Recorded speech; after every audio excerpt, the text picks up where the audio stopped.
Now we reach something special. One of the unfortunate parts of the Lion King franchise was the fact that it used to disrespect hyenas, even though they are an important part of the circle of life. One of the main themes of the Lion King.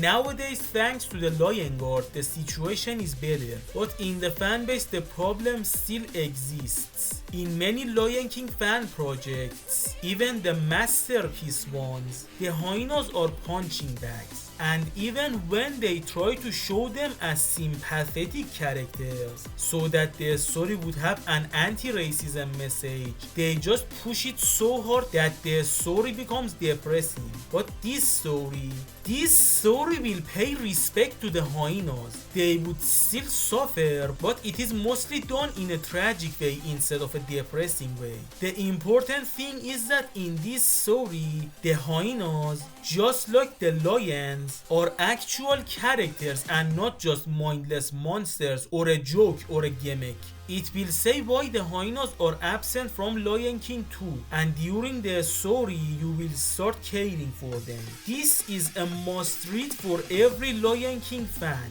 Whether you care about the hyenas and want to see a good story about them, or you don't care about the hyenas and want something unique, you will enjoy it. So yeah, go read it for yourself. I'm going to spoil everything from now on. The story starts with the death of Koppa. Because yes, even when Koppa has nothing to do with the story, he still has to die. As a commenter said on a DeviantArt post somewhere, Koppa is the Uncle Ben of the Lion King fanbase. Simba will have a nightmare about it. Zazu will inform him about hyenas in Pride Land. But when Simba reaches that place, he only sees Banzai, his body torn apart by cheetahs. Then he sees a hyena cub, Banzai begging him not to harm it. Both hyenas will be taken care of, but Banzai only has a few hours to live. Simba tells him that the safety of the cub depends on what Banzai will say. So he will say what happened after they killed Scar. They were so angry that they didn't realize the fire was too close. And from the 200 hyenas, only 20 survived. Shenzi will feel guilty about this, which is unusual for a hyena. Considering how hard their life is, they are taught to turn all their negative emotions into anger, because grief or sadness doesn't help them survive. Banzai says he wasn't originally from Shenzi's clan. Male hyenas are kicked out of their clan when they turn 2, and they should find a new clan. That's how he met Shenzi and her mother and Ed, who never was kicked out because he needs extra care. The three of them become friends when Shenzi protects them against bullies. After a year, Zero and the Outlanders will attack and kill everyone except for Shenzi and Banzai, whom she thought she also killed. She did it because if they killed Simba when he was a cub, Scar would be alive by now. She doesn't know that they are the ones who killed Scar, because Simba didn't want her to kill the hyenas. So Zero blamed Simba instead and killed Koppa after the natural death of Serabi, and Zero got banished for killing Koppa. I wonder how much more brutal the death of the hyenas would be if she knew they killed Scar. Banzai will be thrown off a cliff, but Shenzi would be kept down, forced to see the remaining 18 hyenas die slowly and brutally.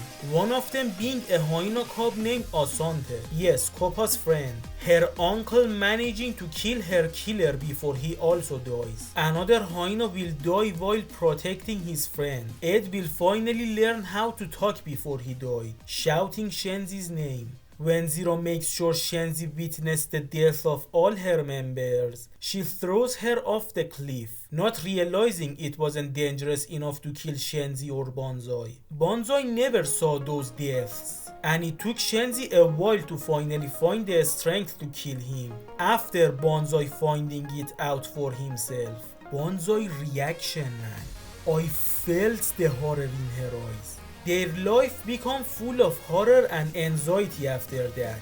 For a while, Shenzi just stopped having feelings. Only her and Banzai's survival mattered.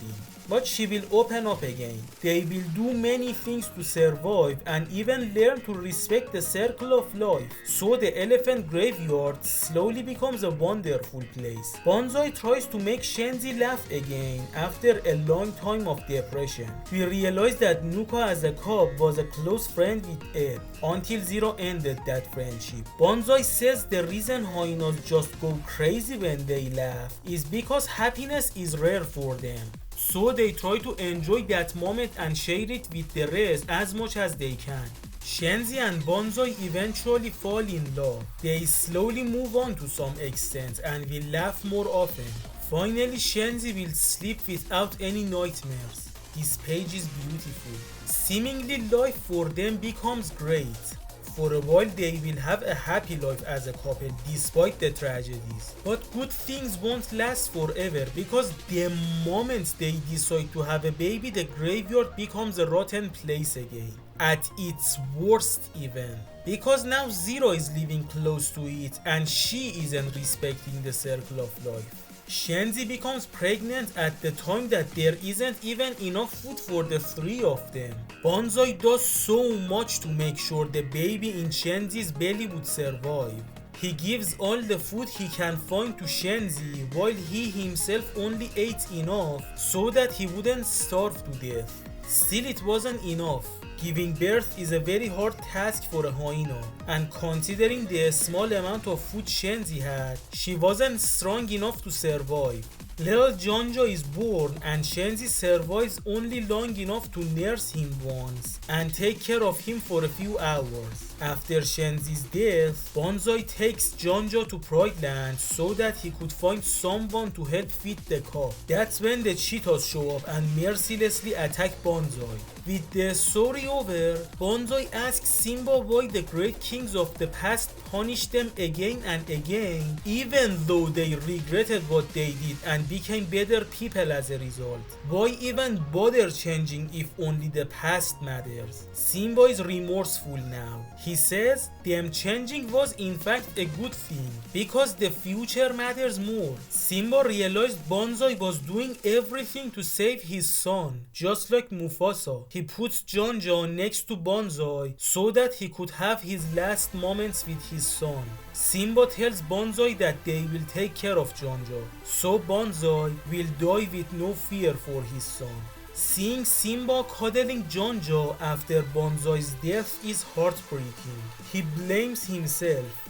He thinks if he had the heart to kill Zero instead of banishing her, he would have saved the hyenas. They will bring Banzai's body back to the graveyard and put it next to Shenzi's. During the story, Shenzi and Banzai made a memorial for their clan members. One bone to stand for every fallen hyena. And now Simba will add 2 bones for Shenzi and Banzai to it. Simba pays respect to the hyenas. He says, these hyenas were many things, but they were never monsters.